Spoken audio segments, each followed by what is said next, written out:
Halo teman-teman semua, welcome to YouTube channel Investor Muda.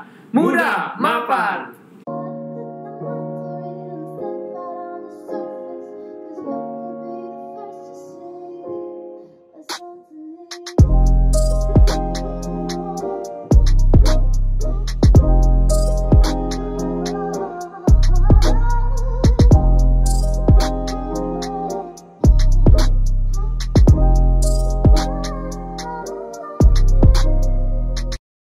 Oke, Hari ini kita akan ditemani oleh saya Romario Mario dan saya Robert Jufri di Tanya Roro.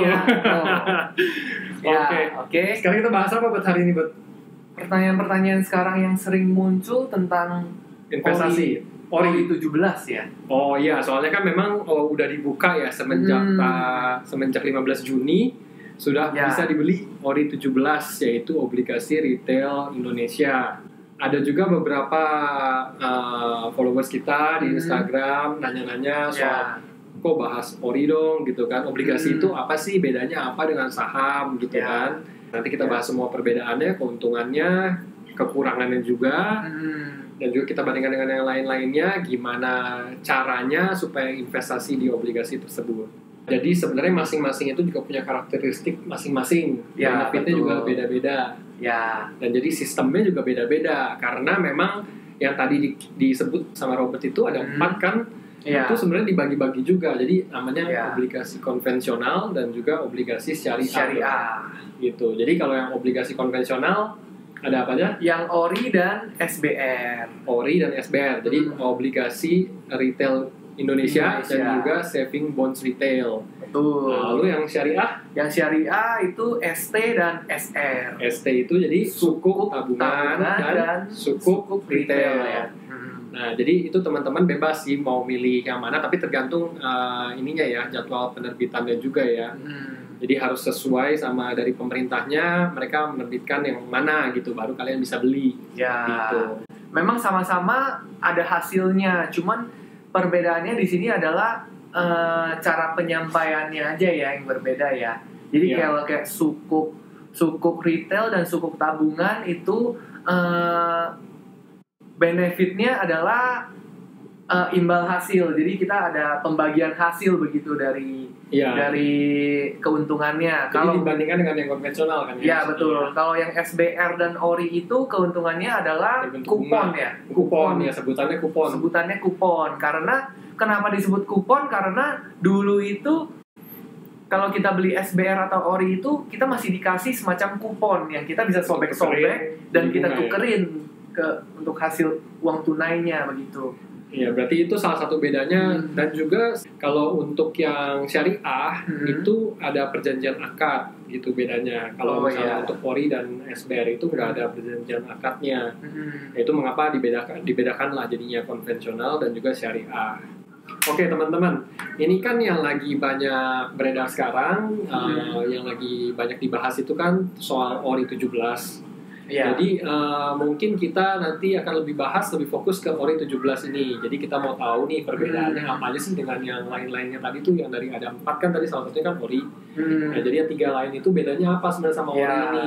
Gitu. Dan juga beda keuntungannya apa gitu, seperti itu juga nanti kita mau bahas di sini.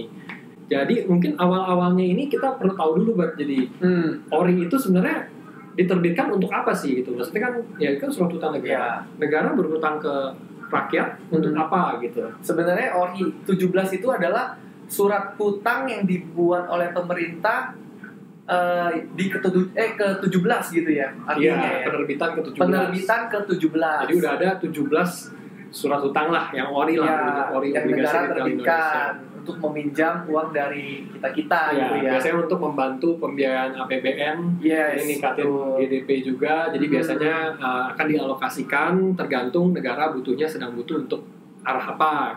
Nah, untuk Ori 17 ini ya tentunya kita tahu lah. Ya, karena sekarang ini lagi musim-musimnya Covid segala macam, ya anggaran dana itu akan dipakai untuk membiayai tentang yang kesehatan begitu ya. Ya, pasti lebih fokus ke sana lah. Kesehatan, bansos dan lain-lain begitu untuk ya. penanganan dan juga pemulihan dampak dari pandemi COVID-19 ini. Ya.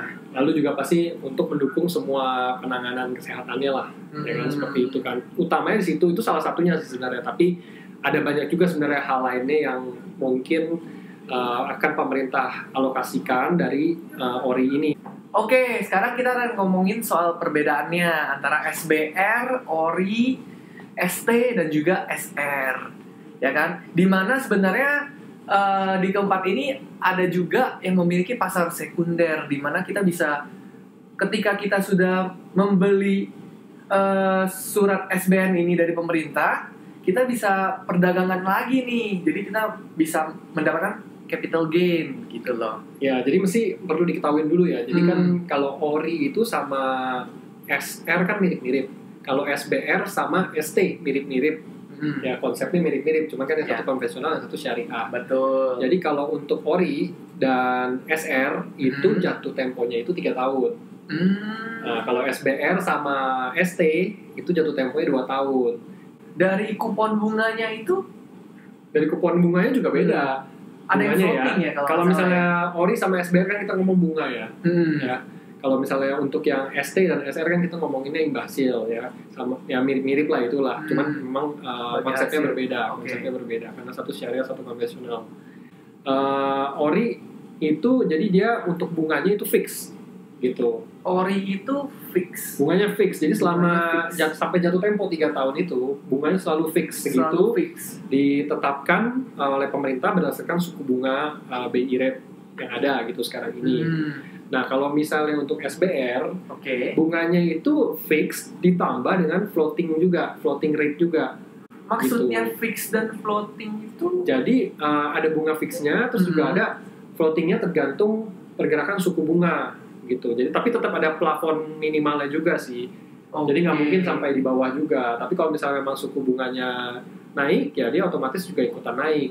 Jadi maksudnya bunganya itu bisa naik, nggak bisa turun? Ya, dijaminnya seperti itu. Oh, menarik sekali ya, berarti ya? Iya, beda-beda. Kalau yang itu kan, tapi bedanya kan nggak bisa dijual di pasar sekunder. Jadi kalau misalnya sewaktu-waktu lu butuh duit, ya kan, kita nggak bisa langsung jual. Oke. Tapi kalau nggak salah, dia bisa di redeem itu di awal tahun. Apa tuh maksudnya? Oh ya, itu juga ada. Jadi itu ketentuan khusus. Jadi kalau untuk SBR minimal 1 tahun lu udah bisa redeem ya. Maksudnya udah bisa jual lah. Anggapnya seperti itu. Cuman maksimal 50%. 50% dari investasi yang lu punya gitu kan. Ini SBR ya? Ya, dan juga dia ada minimalnya juga sih kalau nggak salah. Minimumnya ya? Iya, kalau nggak salah 2 juta ya. Kayak begitu. Nah, untuk yang ini sih supaya lebih jelasnya juga kita perlu tahu dulu nih. Jadi kenapa disebut kupon, ya kan?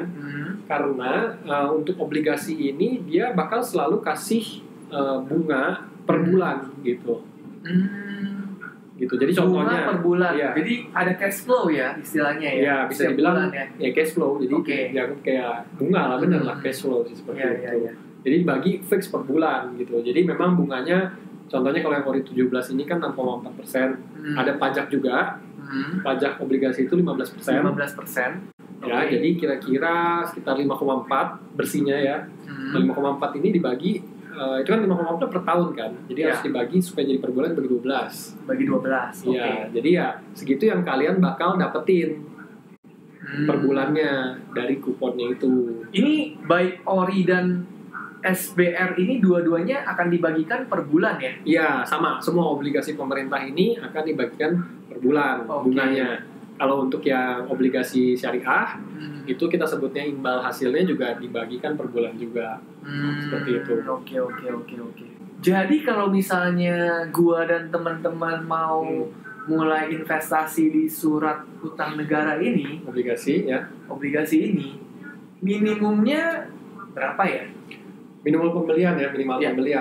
Kalau untuk obligasi, jadi lu bisa beli minimal 1 juta. Maksimal itu 3 miliar per 1 KTP gitu. Jadi kan dibagi-bagi, namanya juga kan obligasi retail. Jadi hanya untuk individu ya. Jadi kan dia pakainya KTP gitu untuk identitasnya. Oke. Gitu. Oh berarti maksimal cuma 3 miliar ya?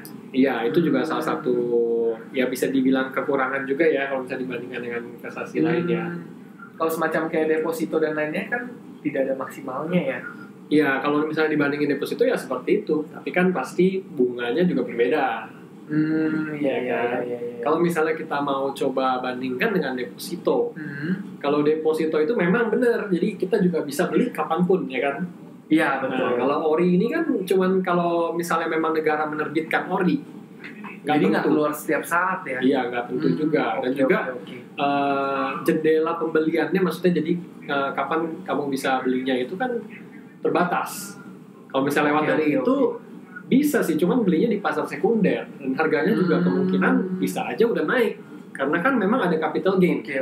Untuk ori ya, kalau untuk ori kan memang ada capital gain, jadi bisa diperjualbelikan di pasar sekunder. Jadi kalau misalnya untuk penawaran perdana ya dibatasin waktunya. Nah itu salah satu keterbatasannya dari ori sih. Kalau misalnya deposito kan memang kapan aja bisa. Cuman kan, nah ini di bunganya kan sendiri beda. Bunganya sendiri kalau misalnya deposito aja rata-rata per tahun 5,4%. Ya kan? Belum juga dipotong sama pajak. Pajaknya lebih tinggi ya kalau masalah. Pajaknya deposito 20%. Kalau misalnya ori ini kan pajaknya 15%. Oke. Gitu. Jadinya juga dibandingkan deposito, imbah hasilnya pasti untuk bunganya ya, jadi semacam cash flow-nya yang tadi lu bilang, ya kalau deposito pasti lebih kecil dan juga kan nggak bisa diperjualbelikan sesuka kita. Ya kan, kalau ori kan ya kapanpun mau bisa langsung jual gitu kan. Oke. Sekunder. Jadi kalau misalnya kita mau mulai, kita harus hubungin siapa nih untuk beli? Nah kalau misalnya untuk beli ori sih sebenarnya udah banyak ya sekarang mitra distribusinya ya. Jadi kalau misalnya kalian bisa cek di websitenya Kemenkeu, Kementerian Keuangan, nanti bisa dikasih tahu segala hal tentang ori karena memang sekarang ini lagi gencar-gencarnya nih mereka promosi, ya kan? Karena kan untuk mendukung pembiayaan negara, ya kan?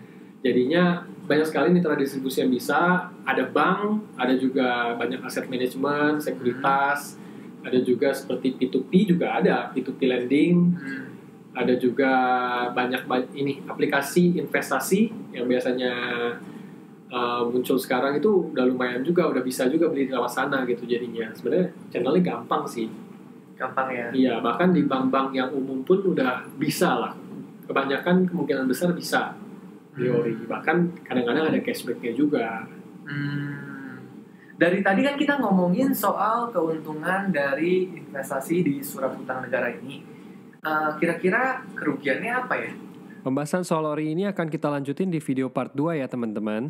Thank you for watching. Investor muda, muda mapan.